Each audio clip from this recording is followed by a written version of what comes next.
Welcome all to the sixth video in this series, and the topic that we are going to cover is Google Alphabet a good buy at the current levels?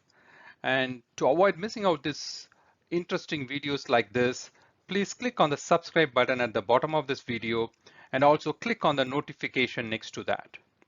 So I'm sure you'll all be eager to know about whether Google is a great buy at the current levels. In this video, we will cover the three main areas: the fundamentals of the company, the technicals of the company, and the economic and macroeconomic factors affecting the stock price of the company.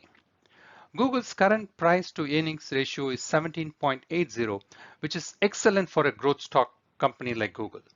Normally for a growth stock, the P by E is around 25 to 30, but due to the current market conditions, the P by E is attractive at 17.80 for Google. Alphabet, which is a parent company of Google.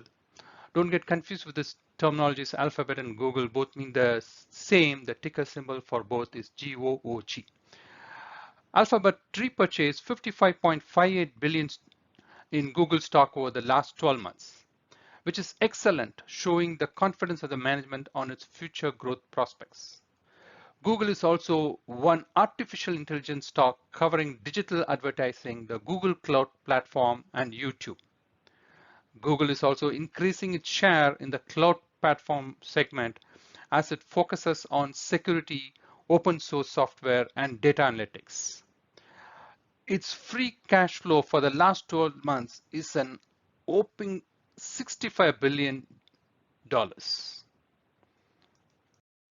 Google is investing heavily to improve its most important growth segments like cloud. In the recent quarterly results, it showed a 36% growth in this area. Also, recently Google went for a 20-for-1 stock split, making it more attractive for retail investors to buy the stock. And in the coming slide, we will look at more key fundamentals from the Yahoo Finance site. Now let's look at some more detailed financials of Google stock from Yahoo Finance here. Some of these things we already reviewed. It is price by earnings ratio is 17.80, which is pretty good, and it's got a 52-week range of $95 to $152, and you can see now it is 97, so it is trading near the 52-week low.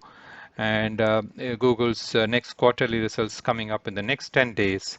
And if you see the 5-year chart, like Google has moved up from around 55 years back on November 7, 2017 to a peak of 152 and has come down to $97.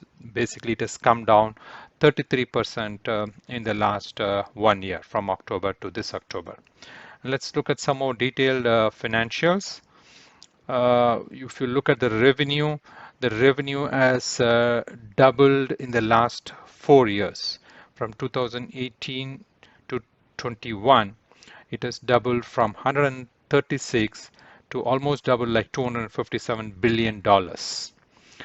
And the gross profit has also almost doubled in the last 4 years, from $77 billion to $156 billion. So overall, you see that the growth has been phenomenal in the last 4 years. And if you look at the earnings per share, it is more than double from 2.21 to 5.69 in 2021. So overall, it has got an excellent performance in the last 4 years. And let's look at the balance sheet. Here I would like to point out about the ordinary shares number. You see in the last 4 years, it has come down from 13.91 billion to 13.24 billion. Basically, that means the company has been buying back its own stock and reducing its equity in the market, the number of shares in the market, which is again good for the company because the earnings per share will be much higher with a lower number of shares in the market. And going to the cash flow, you can see a couple of things like repurchase of capital stock. Basically what it is the company is buying back its own shares, and they have in 2018 they have been purchased around 9 billion of stock, and you can see that that's steadily increased. And in the recent year 2021, they have purchased around 50 billion of their own company stock, which clearly shows the confidence the management has over its future prospects. And if you see the free cash flow, that's also kind of amazing. It is kind of tripled from 22 billion in 2018 to 67 billion in 2021. What it means is the company has got that much amount of money, free cash flow, and that it can use it for acquisition of other smaller companies, which is in line with its business model and integrate into its own company. So that gives a lot of leverage for Google, especially in this market downturn, to acquire more companies and improve its growth prospects in the coming years. In this slide, we'll quickly look at the 10-year financials for this company, and which is also quite amazing. Like if you see the revenues from 2012 to 21, almost there's a 10-year period. It's kind of increase from 46 billion to almost 5 times to 257 billion in this last 10 years, which is phenomenal growth in revenue. And if you see the income from continuing operations before income taxes, it's jumped from 14 billion to 90 billion, which is almost like 6 times in this last 10 years. And if you can see, there is a steady increase, and there is a lot of spurt in the recent years because of its aggressive move into areas where there are more opportunities for revenue growth and income growth. Now let's look at some technical analysis of Google stock. So here we are looking at a daily chart pattern of Google for the last 2 years, and if you can see that it has come down a lot, around 33% in the last 1 year. And some of the key factors, we will not go too much details into technicals because that we can take it up in a future session. But some of the key things that we can look at is the chart direction and the MACD, which is a very important trend indicator, moving average convergent divergence, and the RSI, relative strength index. Okay, so now let's look at we can see that the MACD and RSI are at the bottom and is close to at a oversold level. Now let's go into the weekly charts to get a much better idea over a longer period of time, and let's look at a 5-year time frame. And this gives a very nice picture. You see that Google stock has come down a lot, definitely, and MACD is at the bottom, pretty on the almost on the lower side, and RSI is also pretty much on the lower side. And you see that whenever RSI is close to this level, the oversold level, like you see, this was in February, March 2022, when we had that COVID crash. So it gave a great opportunity to buy, and it had given some good opportunities to buy before that also in June 19. So this is a good indicator, and we can see that Google is close to its 200 week average. And that gives a pretty good support around, say, 1995 level, and we are pretty close to that, and it has been supporting for the last 5 years. Of course, if it breaks that level because of some macroeconomic factors, we could go a little lower, but there is a very high possibility that 1995 support level will hold up. And if we move into the monthly chart, let's look at the monthly chart. Say, let's look at for a longer period of time. Let's look at over a much longer period of time, starting from 2005. And you see that in 2008-9 time frame, when we had the Great Recession, the RSI indicator was almost close to that the oversold level in the monthly chart. And after that, we have never reached that level, and now we are coming close to that, which tells us that it gives an excellent opportunity to buy Google or start accumulating Google from this level and keep buying as it goes a little lower, so that you could further cost average the price of Google.